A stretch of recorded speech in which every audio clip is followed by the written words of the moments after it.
നീ എവിടെ പട്ടിണിയാ? അവന്റെ തീറ്റ ഉണ്ടാ പിന്നെ കോഴി മുട്ട ഇടൂല്ലോ ഒരിക്കലും.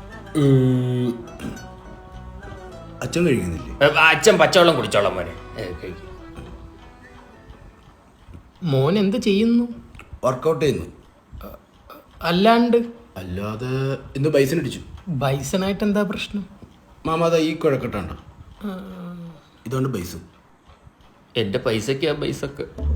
അച്ഛാ, ആ മുട്ടക്കറി ഞാൻ മുട്ടക്കറി എന്ന് വിളിക്കണമെങ്കിൽ നിങ്ങളെ ഞാൻ അമിതാഭ് ബച്ചൻ എന്ന് വിളിക്കണം. അതിനകത്തൊരു ഒറ്റ മുട്ടയില്ല, അറിയോ?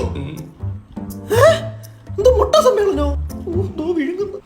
അച്ഛൻ എന്തിനും ഒരു സൊസൈറ്റിയിലെ പാല് വേണ്ട, ഭയങ്കര കൊഴുപ്പ്. ഭയങ്കര കഴപ്പ് തന്നെ. മാമ ഇതൊന്ന് നോക്കി, ഇതിലൂടെ കയറേണ്ട മാംസമാണ് ഈ മാംസം കൊണ്ട് ഒറ്റയ്ക്ക് കയറ്റുന്നത്. ഇപ്പൊ നാട്ടുകാരെ കണ്ടി ഇത് മാംസവും ഞാൻ പിണ്ടവും. ഇവനെയും കൂടെ ജിമ്മി വിടു.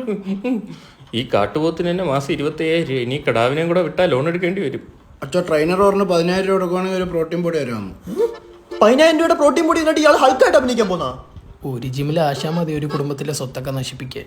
മോനെ, അച്ഛന്റെ മാസ വരുമാനം എന്ന് പറഞ്ഞാൽ 15,000 രൂപ 1000 പിടിച്ചിട്ട്. അപ്പൊ മോന് പ്രോട്ടീൻ വാങ്ങാൻ വേണ്ടി മാത്രം അച്ഛൻ പണിയെടുക്കാന്ന് പറഞ്ഞ അത്രയ്ക്ക് അതമ്പതിച്ചെന്ന് PT കരുണാകരൻ. എനിക്ക് രാത്രി ഒരു 15 മുട്ട കൂടെ വേണ്ടി വരും. ആ കോഴിയുടെ പിന്നാമ്പറയിലൊന്ന് മാനിക്കടാ. നിങ്ങൾക്കൊക്കെ അത്ര ബുദ്ധിമുട്ടാണെങ്കിൽ എന്നെ ഒരു പെണ്ണ് കെട്ടിക്ക്. ആ മുട്ടക്കറിയിലെ ഉള്ളിയും പോയി. അപ്പോഴോ കപ്പിളായിട്ട് കയറുവാണെങ്കിൽ ഓഫർ ഉണ്ട്. അച്ഛന് കുറച്ച് പൈസ ലാഭിക്കാൻ ജിമ്മില്. 15 മുട്ടയല്ലേ തരാം. അച്ഛൻ്റെ ഒരു നന്മയ്ക്ക് വേണ്ടി പറഞ്ഞതേ ഉള്ളൂ.